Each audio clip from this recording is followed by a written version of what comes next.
And let's hear it for James. He put so much work into this.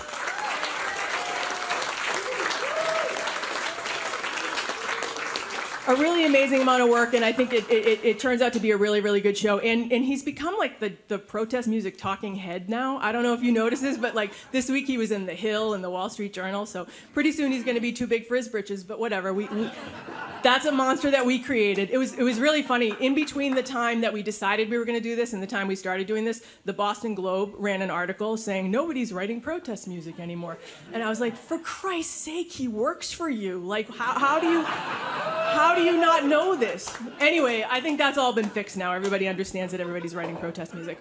All right, I would like to ask to make his way to the stage Patrick Wilson. Is Patrick here? Right here. Come on up. So Patrick agreed to come by. We're going to have a quick conversation. Patrick is somebody that I've known for a long time. This is Patrick, everybody, Patrick Wilson. How you doing? And I'm so grateful to you that you agreed to come down here and talk to us. I don't actually know how I don't think this personally, but I don't remember how we met. I know that you're like Weekly Dig adjacent, and that you were one of the founders of Occupy Boston, right? Is Patrick Wilson? Yes. Okay. Yes. I used to work for a guy named Doug Mellon. Doug Mellon, right? Okay. You know who Okay. Doug Mellon is? Okay. So Doug.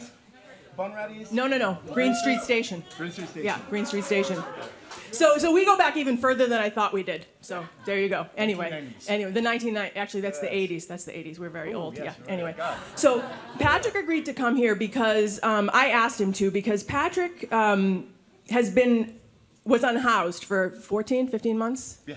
Out in the street, unhoused for 14 or 15 months. And he and I were connected on Facebook, so I sort of watched this unfold where you got evicted, a no-fault eviction, right? 20 years. After 20 years in a place, right, which is absolutely amazing. And sort of watched this unfold where you were trying to find a place, couldn't find a place, and then ended up on the street. And so watching from afar on Facebook, saw all this unraveling. And I think that, you have such a unique perspective that I just wanted to talk to you a little bit about your experience being unhoused, because I think it's probably the case that a lot of people in this room have maybe couch surfed, been the person that couch surfed, hosted a person that couch surfed, but I can't imagine there are too many people in the room who've actually experienced 14 months on the street, including one winter, and I'm so glad that you're housed right now and you're not out there this winter. Me too. Me too. So, Me too. There's a lot of people out there, though. There are. Well, so that's another reason why I wanted to talk to you, because as you were coming into your housing, you were so clear about the fact that you were worried for the people that you were leaving behind. So, I'm sorry, please, you were going to say something. Oh, yeah, I was. You were saying something earlier. You had a saying that you were saying. I have one that I use too, and that's that privilege is a responsibility. I come from a privileged environment. I'm generally not a person you would find homeless. It just happened to be that, well, the cost of housing's gone up, rent's gone up. We're all paying, what, $2,000, $3,000 now, where it used to be, what, $1,200? Mm-hmm. I mean, it's crazy. And with those prices going up and going up, what's a landlord to do? So at a certain point, if they're getting close to the end of their life, going to be handing over the property to their kids, they're going to want to clean things out, get the top rent that they're going to get. And the guy that lived there for 20 years and, actually housed a lot of other people too that were homeless during those years through my activism, I found myself in the same spot. So I found myself downtown, in Downtown Crossing and at Park Street in weather like this, and I learned how to survive. And I said that, I believe that privilege is responsibility and that I am my sister and my brother's keeper. The only way that I was able to deal with things outside really was to help other people, because it gives you a sense of, you get a gratification from that allows you to kind of leave your own problems behind and not think about them so much, because you can't do anything about that at the moment. So after, 14, 15 months, the end of October, I found myself housed finally. And that was a lot of work to do. I had to be very proactive. I had to go and find things that I hadn't filled out yet or that I could apply for, in applying for everything that I could get. I believed that I would be housed within a couple months, but that didn't end up being the case, because there's a lot of other people out there.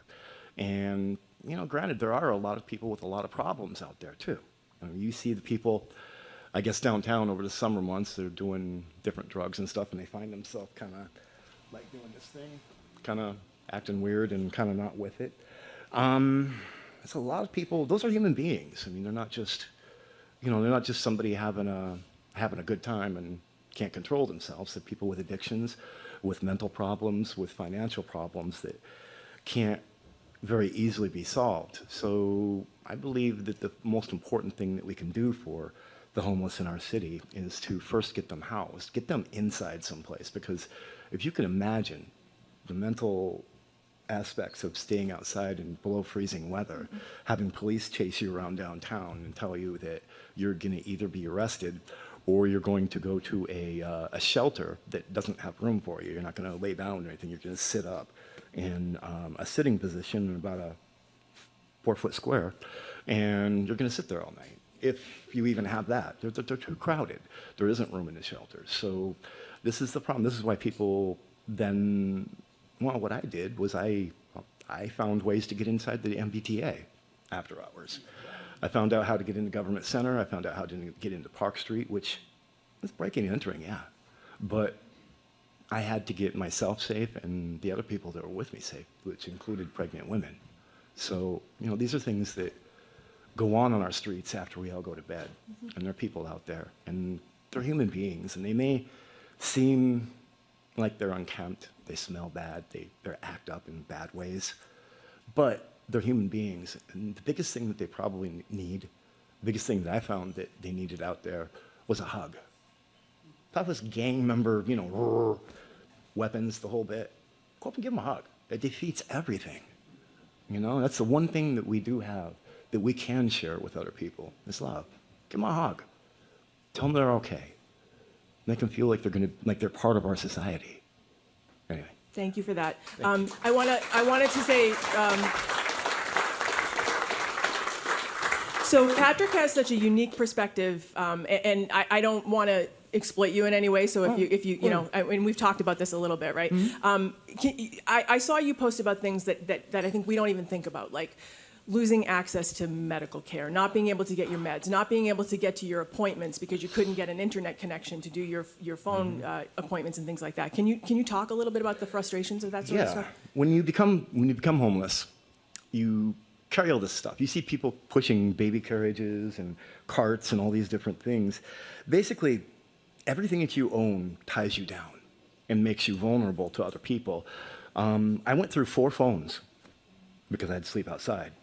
You're vulnerable when you sleep. Somebody can come rob you. And there are people that do come out and rob people. That's all they do. They come out at nighttime and rob homeless people. I went through 4 phones. I lost my teeth, my dentures. I was sleeping on Washington Street at the Gap. There was a big doorway there. So me and my other homeless friends, we made an apartment out of it. We're like, we finally got housed. I've seen like the wall of boxes. Yeah, the boxes. We made boxes and things, and we finally got our housing. So we were living down there in the summer, and we basically had to look out for each other on the street there. I mean, I don't know. So yeah, I lived in downtown Crossing for a while, for a few months, till the police chased us out of downtown because they didn't want us downtown anymore. This winter, thank God, there's a warming center they opened up. Last winter there wasn't in Boston, only in Cambridge.